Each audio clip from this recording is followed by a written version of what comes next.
Hello guys and welcome to the new year. We are starting off this year on the Johto runs with a Natu. Yeah, I'm not sure how this one's going to go either. Psychic Flying type, first stage evolution of the Xatu line. I'm not too sure how well this is going to go. We don't have the greatest base stats. I mean, it's better than some first stage evolutions. We've got very good special attack, very good speed, but everything else is around that 40 to 50 range. It's not very good. But we also get an alright moveset level up. We get Peck and we start off with Leah. Not the worst starting moveset, and we do get Nightshade level 10.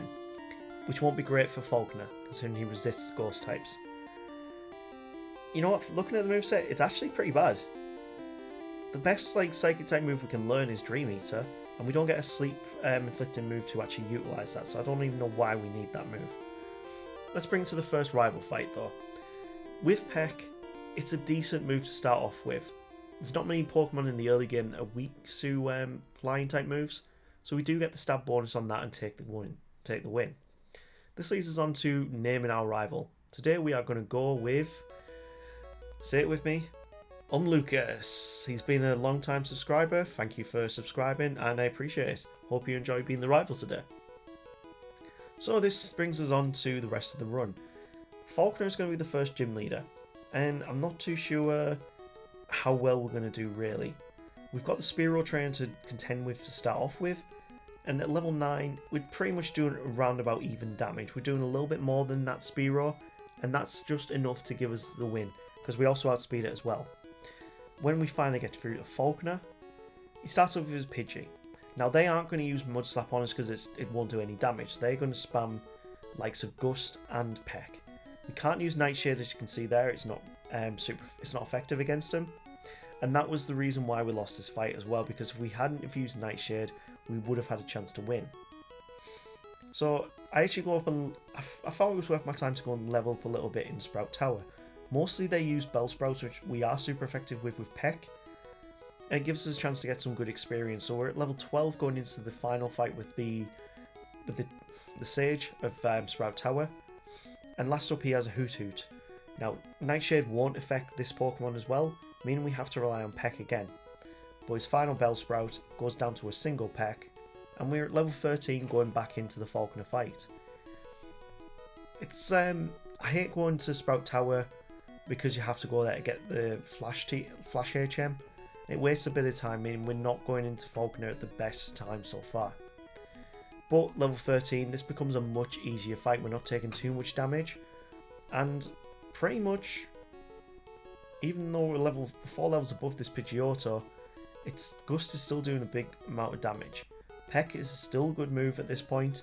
I mean, if you think back to my Smeagol run, I used Peck all the way up until, God, badge 6 or 7 I was using Peck till.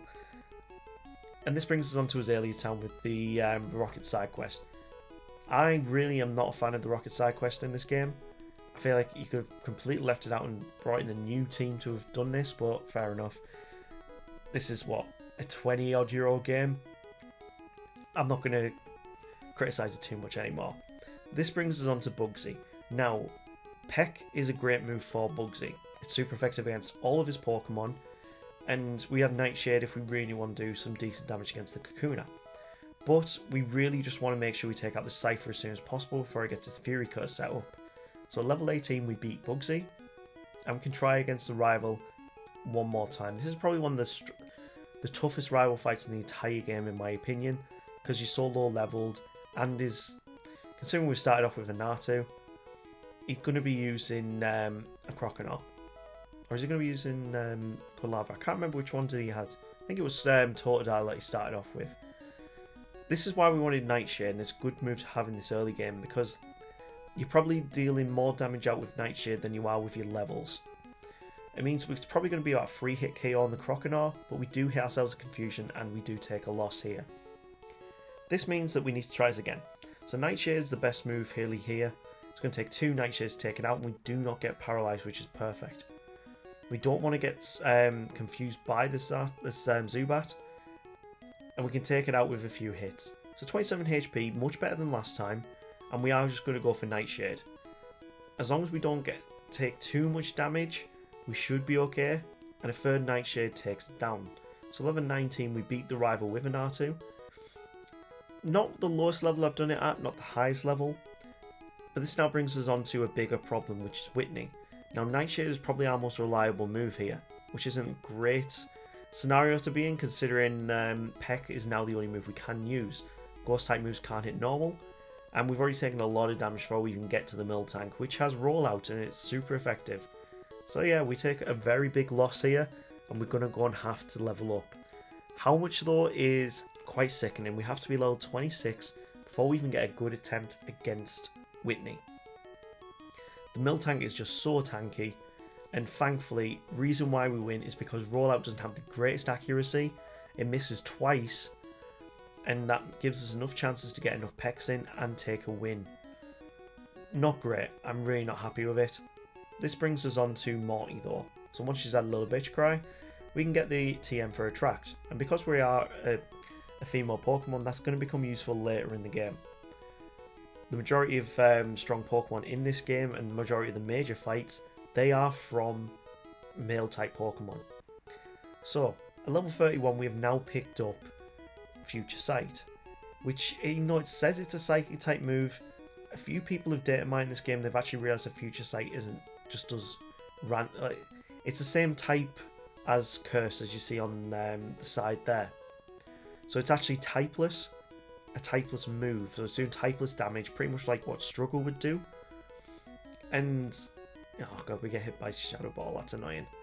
Really annoying that we can't learn Shadow Ball. It would have been one of the key moves I thought we could learn, but either way. Yeah, Future Sight is a typeless move. It's not great because it takes a few turns to actually hit, but it's still better than what else we've got to work with at the moment. So instead of going back against Morty, I'm going to go against the rival in the Burnt Tower, which I don't usually show, and I don't usually go and attempt because it's an optional battle. We can use Nightshade to take out the counter quite comfortably, and that brings us through to the Magnemite. And yeah, Future Sight misses. Even though it's like predicting the future, it still can miss. Thundershock does big damage and we get paralyzed, which is really not a good scenario to be in, but we finally do take the Magnemite down. So next up is the Croconaw, and because we're paralyzed, I don't think we're going to be able to do this. It uses Bite, which is super effective. Yeah, we're in a real spot of trouble right now. So after leveling up a bit more, the only thing I could really do is go back against Morty. You cannot skip Morty to come back to later. You have to go against him before you open the game up.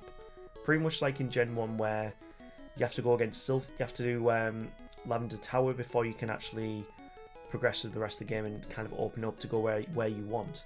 It's the same deal with Morty. You have to go against him and beat him before you can do any of that. Future Sight actually plays into our favour with this fight because it gives us a free hit on that Gengar, and then Peck takes it out at the end. We have been cursed, but because he only uses Spite, Peck can do 2 hits and take out the Haunter. So at level 34 we get the win against Morty. Not the worst level again, but also not the best. I really prefer being a low level to beat Morty, but this is what we have to work with. And of course we can't learn Shadow Ball, which is really annoying. So that brings us over to Cyanwood. Now I opted for this route to go... I thought it'd be a bit easier because we do have Peck still. Peck's super effective against flying types. And this guy's very scared about him losing his Shuckle. We decide to ignore him and go and pick up the secret potion. Yeah, Peck should be our main move to go against these next Pokemon with. Because Future Sight is typeless, we don't get Psychic until level 50. We really want to get up as many levels as we can to get to Psychic. It's going to be our main move that we want to use. But for now, Peck will be enough to take out this Primeape in 2 hits. That leads us on to the Poliwrath. Now this is a scary Pokemon. If it hits Dynamic Punch, that's a one-shot. If it hits Surf, probably will take us out in 1 as well because we don't have the greatest special defense.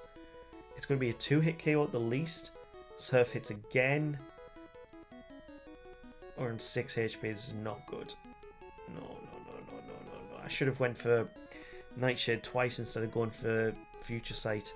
That's bad planning on my eyes. Let's try that again. So we know if we can set up a Future Sight before even going against the Primeape, we could probably get into the Poliwrath and it just hits it in time. And that means we then can use Nightshade to take out the remaining HP. It gets hit by Future Sight and it does around about a third, which isn't great. Peck does another third and he goes for Surf. Pretty much we've got one more shot to do this. and finally Peck takes him out. Level 36 isn't a bad level to beat Chuck at, it's just not the greatest either. That brings us on to the next gym leader, and yeah, I'm not really looking forward to going against Jasmine on this run. We don't have a super effective move to use against her. Giga Drain is locked in Kanto past Erica. Yeah, we don't have the moveset to really do this. But either way, I'm going to see how we do against her. We might as well see whether we even have a chance or not. The most annoying thing about this is we know we're not going to take them out with one Nightshade. And that's the only move we really have to work with to beat these Pokemon. And one Thunderbolt does... It's not even a critical hit. Yeah, we're going to have to come back after a little bit of training. Let's go elsewhere. And the only place we can really go is over to the Lake of Rage, and we can start the Rocket side quest over there. Usually in that patch of water there, I usually pick up a Goldeen as well, because we need it for likes of Waterfall, when you want to go over to the Victory Road. And we can move on to the Lake of Rage. So the Gyarados here as well is also really, really scary. We're level 38, but he's going to do big damage if he hits us with Bite, hits us with Dragon Rage. Yeah, we had to make sure he used the right sorts of attacks, or we might not have even won that fight there, and that's a random Pokemon.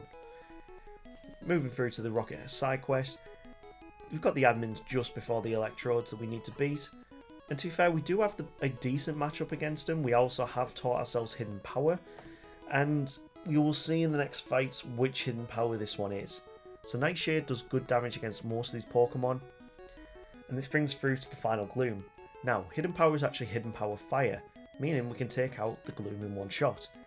And because it's Hidden Power Fire, this gives us a good chance to return over to Jasmine and see if we can actually win. I did not know what Hidden Power was when I first started this run. It just happened to be Hidden Power Fire. I don't like trying to check that beforehand, but I'm very thankful that Hidden Power Fire was the move that we had here. So Nightshade will do good damage against the Steelix, but if he hits this Iron Tail after a Screech, we're still going to go down, so we still need to get better luck. We need to plan our moves a little bit better here. We have now picked up Confuse Ray at level 40, which will be a very good move to take through to the late game. Confusion is very powerful, gives you another chance to attack, gives them a chance to hit themselves. Once he hasn't set up Screech though, Iron Tail only does around about half HP and we can take him down with 2 hidden powers. Whew! We've beaten Jasmine with a Natu at level 42. Time to track back over to Price and see how we do there. Reason why I didn't go against Price, he's got the type advantage with being an Ice type gym leader. So we get hit by Aurora Beams, that's going to do super effective damage, but because we're quite high level now, it's not doing all too much. I mean, Seal isn't the greatest of Pokemon, Dugong as well isn't the greatest of Pokemon. Yeah, but still it's doing massive amounts of damage. And we can't use Hidden Power Fire on these because they are both Water and Ice types. We can use Hidden Power Fire on Piloswine, but he's going to go for Blizzard, and it's not a one-shot. So, yeah, we need to go about this fight a little bit differently. Natu is not shaping up to be a great Pokemon. Confuse Ray works in our favour this time, and Nightshade does good damage. We do get hit by 1 Aurora Beam, but we haven't taken anywhere near as much damage as last time. So, Confuse Ray hits this time. We get Nightshade in, he's confused and hits an Aurora Beam. That's not good. We've got a lot more HP to work with here, even though the HP that he's going to be using... Oh, Blizzard doesn't even get a chance to hit because we get a critical hit. I like to see that. I like to see that. Okay, so we've beaten 7 gym leaders. Professor Elm tells us there's something wrong with the radio tower, so we're going to go over and see what we need to do. We need to beat this Director who has 6 coffins. Well, 5 coffins and 1 Weezing, and we don't have many PP to work with. So this is going to be a bit of a slog, and this is why I don't like the Rocket side quest really, is because you've got all these mandatory battles, and they've got a lot of Pokemon on the roster. It's really annoying. Like, why did they have to make it like this? It's just annoying. And of course we get poisoned by Sludge in the previous Pokemon. Hidden Power was not doing enough to take him out in 1. Yeah, we're going to lose this attempt really. We've got to go against 3 Pokemon, one of them being the Weezing, and we are only going to get past them if we confuse them. But yeah, we lose. That brings us on. We need to get better luck with this fight really. Hope that they use Tackle more than they use Smog or Sludge. We really don't want them to poison us. As long as we're poisoned, I think we're fine with this fight. We'll go up to level 46, and this is a very high level for this point in the game. But we are first stage evolution Pokemon, and Gen 2 is not very kind to how they built their Pokemon. I've been watching a few videos on YouTube recently where people have been voting Gen 2 as easily the worst generation of Pokemon we've ever had. The only other one that I would say comes close to it is going to be the Alola region. I'm not a fan of Gen 7 games. But next to Gen 7 games and the Pokemon you can get there, I would say Gen 2 has easily got the worst roster of Pokemon. So that brings us on to the rival on the Underground. And this is going to be a hard fight as well. Yes, we are a high level. But it's the range of Pokemon that this rival has. He's actually a really good rival in my eyes. Easily a lot better than some of the other generation's rivals. Like, yeah, we're not doing too well against this Golbat. And we got 4 Pokemon left. We know Hidden Power Fire is good against the Magnemite. It's going to do good against the Sneasel. Although it doesn't take it out in one, its Feint Attack is super effective. Meaning he's got an opening for Quick Attack. Great. Let's try this again. So, Confuse Ray the Golbat. It hits itself Confusion, that's perfect. Nightshade is next, and it's now not confused, but it gets 1 bite off. We're on a decent amount of HP. We know Hidden Power Fire will take out this Magnemite. Perfect scenario. Sneasel is next. We want to use Confuse Ray on it. If it hits self-confusion, that leaves us open to a one-shot with Hidden Power. It hits self-confusion twice, and that's what we need. Definitely what we need. Feraligatr is next. We're going to go for Confuse Ray. Thankfully, it doesn't have Ice Fang in this generation. Otherwise, we'd be having a bit of a problem here. Confusion works in our favour, and 2 Nightshades takes it down. And last up is Haunter, who of course, we're going to take out with 2 Nightshades. It goes for a Curse, so we actually don't need the second one. He pretty much throws the battle with that final Curse. Okay, so now we've done the rival, we have the final rocket on this side quest, and then we can finally head on to Claire, once we've healed up and came back on our second attempt against the Executive. I'm pretty sure this guy is called Archer in the remake, so yeah, this is Archer. We lost first time to him.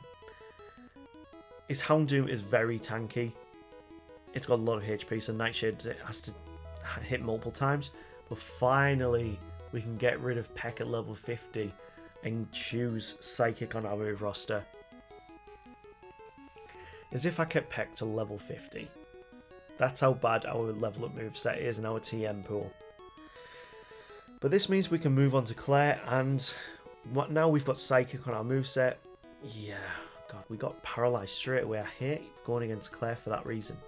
Her Dragonairs love spamming Thunder Wave. And then they use Thunderbolts, and yeah, we're going to lose. So we need to be able to take them out with 1 Psychic. And that was possible at level 54. We could start one-shotting them with Psychic. And that just leaves one big problem once we've taken these out. That means the Kingdra is left, and it has resisted 2 Psychic-type moves. So it's going to do around about half damage. She uses Hyper Potion. But this gives us an opening to use a 4th Psychic. 3rd Psychic? 4th Psychic? 1 of the 2. And yeah, we get the win without losing any HP, but that we had to be level 54, and I'm not too happy about that. That brings us on to the rival in Victory Road, and the last time we will see Lucas for this run. Hidden Power Fire is perfect for the Sneasel, and we still have Nightshade on our move roster. We've still got Hidden Power Fire on our move roster. Psychic is definitely going to be the move that we need for this Elite Four, because it's super effective against Ghost types, well, Ghost Poison types. Kadabra, we're going to have to use Nightshade here. It uses Future Sight, which we got rid of long ago. But it might cause a problem if it hits us, and so does the Feraligatr, but we get a critical hit, and we take the win. So, there we go. Lucas has had his final fight, and we can move on to the Elite Four. First up, of course, is going to be Will, the Psychic-type trainer, who himself starts off with a Xatu. So we've got Natu versus Xatu. We've got 2 Xatus to contend with. We need to get our Confuse Rays working. Psychic, even though we're resisted to it, still does a decent chunk of damage. And 2 of them puts us into 2/3 of our health. Jinx is next, and we're going to use Hidden Power Fire here. It's still going to take 2 hits, but then I forgot. Jinx is also an Ice-type Pokemon and has Ice Punch. Not the greatest start, really. We need to level up a little bit more. So we're going to go straight for Confuse Ray. It is a legitimately good strategy to use Confuse Ray. and then put it into a range where Psychic's not going to do too much. We do get a special defense drop, which is really worrying. And then out comes the Jinx. We're going to confuse it. Hits itself confusion, which is good. And then we'll hidden power fire. Hits itself confusion a second time, meaning we get past without taking any damage. Perfect scenario to be in, and we can move on to the second Xatu. Psychic is doing big damage, and that's not what I want to see.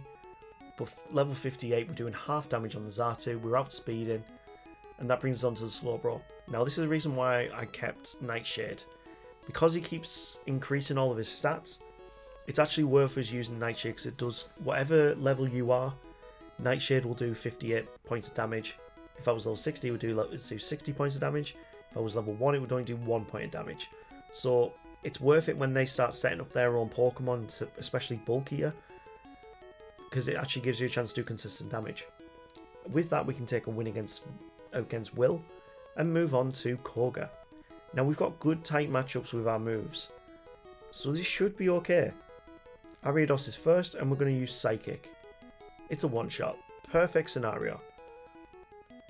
Next up, of course, is going to be the Fortress, and this is why I've kept Hidden Power Fire, because it is quad weak to fire-type moves. Perfect, so Muck is next, Psychic is super effective, and it's a one-shot. This is probably going to be our easiest matchup in the entire Elite Four, even next to Bruno. Genuinely, this will be the easiest one even next to Bruno. And we take quite an easy win. This brings us on to Bruno. Again, Bruno is not going to be the worst matchup. It's actually going to be quite easy. But the main thing is we need to outspeed. We don't want to take any damage. And this Pokemon are a little bit bulkier in this generation than they were to the first. So, we've got through 2 Pokemon without losing too much HP. Hitmonchan doesn't even go for Mach Punch here. Machamp is next, and we don't want to get hit by Cross Chop. We do take it out in 1, meaning we're on to the final Hitmonlee. Psychic will do big damage, and we take another comfortable win. That leaves us on to the one that I was most worried about for the Elite Four, and that is Karen, the Dark-type Elite Four member. So yeah, we need to make sure we do some good damage here. I'm not too sure what way we're going to do this, but pretty much Confuse Ray will be our main strategy. We get hit by bloody Sand Attack. I hate that this Umbreon has Sand Attack. Nightshade is our best move here for the Umbreon, because it's so tanky, doing consistent damage, works in our favour. Yes, we are level 60 at this point, but there's not really too much else I could have done for that. We were struggling with so many other fights. We even lose to the Murkrow. This is how weak we are, really. Let's try this again. So the first attempt I had where this actually worked, I went to level 69. Wait. I will say that every single video that I'm at level 69 on, so just get used to it. We've also taught Return on our moveset, and we've now upgraded ourselves a little bit. Return is a good move. When you've got high friendship, it does a massive amount of damage, and it was the deciding factor in this fight. When we came to this Houndoom, because it could tank hits, it was doing big damage against us. Then when we came to the Gengar, it would use Curse, so we had to make sure we could one-shot these Pokemon. Psychic is definitely our best move still. Even over Return, it's definitely our best move because we've got better special attack. We take the win, we can move through to Lance. And I'm worried. We don't have good moves for this. We really don't have good moves for this. So we need to make sure Confuse Ray works. Psychic does not even one-shot the Gyarados, but he always goes for the Rain Dance to start off with, which isn't great considering these next Pokemon like to use Thunder and Thunder Wave. And being paralysed is not a good thing in this fight. We want to be able to outspeed, because Thunder will do big damage. We're in 2 Pokemon in, we still got 4 to contend with, and we're paralysed. And they also have Blizzard. I forgot to mention that they have Blizzard as well. Everything in this fight is stacked against a Natu. So it's stacked against flying Pokemon. We want to make sure Rain Dance is up though, because when it comes to that Charizard, I don't want it to be using Flamethrower on us. We get lucky on this attempt with the Gyarados, we don't take any damage whatsoever, leading us on to the Dragonite. So the Dragonite, it wants to spam Thunder Wave. It really wants to spam it. It hits itself with Confusion. We got a chance to use Psychic or Return. I opt for Psychic here. Thunder Wave doesn't hit. That's very lucky. Okay, so we're on to the second Dragonite. Let's confuse it. Hits itself confusion. Okay, we're looking like we've got good luck on our side this time. And it hits itself confusion again. Okay, yeah. That's 2 Dragonites down, 1 to go. We also got Aerodactyl and Charizard left. Psychic does big damage on the Aerodactyl and takes it down in 1. Charizard is next, and Psychic as well is a one-shot. Leads us on to the last Dragonite. We've got full HP. Please don't hit us, Dragonite. I'm so tired of this run so far. He goes for a Safeguard and then a full restore. That's not a good position. 2 Psychics do take it down, but we had to be level 70 to do the Elite Four with a Natu. I'm sure I've seen Scott's Forts do this on a lower level, but he uses held items. I do not use held items in these runs, just because I want to make it harder for myself pretty much. So that's why most of the levels that I finish on, most of the times that I finish on, we finish on 7 hours and 1 in-game minute. That's not a good run whatsoever. I mean, kind of like lower middle tier sort of thing. Nowhere near as bad as a Yangma, nowhere near as bad as a Tyrogue. But once we've been the Elite Four, we can also go into Kanto, and this is where we can try our luck against Blue and Red. We'll start off with Blue, and level 75 we're not taking out his Pidgeot in 1. Not the worst thing, but Rhydon is next. If it sets up Sandstorm, we might as well just reset. We take it out with 1 Psychic, which is perfect, and that brings us to Alakazam. We do outspeed it at level 76, and it's a one-shot. Perfect. Gyarados is next. Confuse Ray. It hits itself Confusion. Alright, I like this. I like how this is going. This is the first attempt. You hit it Confusion again, and then uses full... Of course he uses full restore. Of course. It's annoying. That brings us to the Arcanine. Probably easily the scariest Pokemon on his team, in my opinion. It does big damage for both special and physical type attacks, but we take it out in 1 Psychic, and that brings us to the Executor. So we don't really have a good answer for Executor. I'm going to have to rely on Nightshade still. The one move we've had since level 10, and we're still relying on it now. But we take the first time win, and you know what? Well done, Natu. I was not expecting you to do that first time. Red, of course, is always a different story. He starts off with Pikachu, who we are weak to. So, yeah.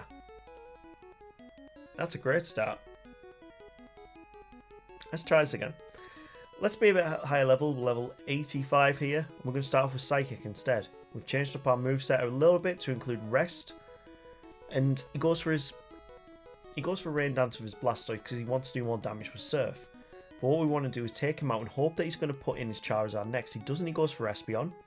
So we're going to go for Confuse Ray. Confuse Ray is hands down my MVP move of this run. We also have Rest on our moveset here. And it works out in our favour, really. Psychic doesn't do much damage against us. We haven't had our stats lowered. Oh, wow, that's doing a lot of damage. Rest finally does work in our favour. And we've woken up. And the Psychic is just doing so much damage to us. We were so back and forth for a while there. Snorlax is next, and we are very defensively weak, so we don't want to be hit by a Body Slam. We want to make sure we've got a Psychic in before he uses Amnesia, and then switch over to Return. He keeps hitting himself in Confusion, which is perfect, which means Snorlax goes down without a problem. Charizard is next. We get the Confuse Ray off. He hits himself Confusion, and Psychic does big damage. Does it one-shot? No, it doesn't, and he uses Flamethrower. Not good. So we can take it down with a second one. The last up is Venusaur, though, but we have got a super effective move, and Psychic gives us... No way, he's on 1 HP. Good thing he went for Solar Beam now, or we would not have won that. And there we go, Natu has completed the game at level 85. Not a bad level to finish at for a first stage evolution Pokemon with bad moves. Psychic, Confuse Ray, Rest and Return. Pretty solid moveset. Let's see what time we finished on. So we finished on 8 hours and 40 minutes. Kind of clawed back a little bit of time. It was pretty good in Kanto, but yeah. This is what we finished on. And Natu has not really performed too great. I'm not too happy with that run for the start of the year. Let's see what we get next on the wheel. I'm interested to see what else we get. So next up we have Jumpluff. You know, it's actually a very speedy grass type. Very bulky as well. That could be an interesting run. Teddiursa is next. I really want to start doing some Teddiursa, like the Ursaring line. What's up third? Last up is Misdreavus. I do want to do a Misdreavus run, but I think today we're going to choose Jumpluff for the next run. Okay, I will get on with that, and you guys do the usual YouTube thing of smashing that like and subscribe button, sharing it with your friends. Really appreciate the channel really appreciates it. You legends, and we'll see you next week with a Jumpluff run. Take care.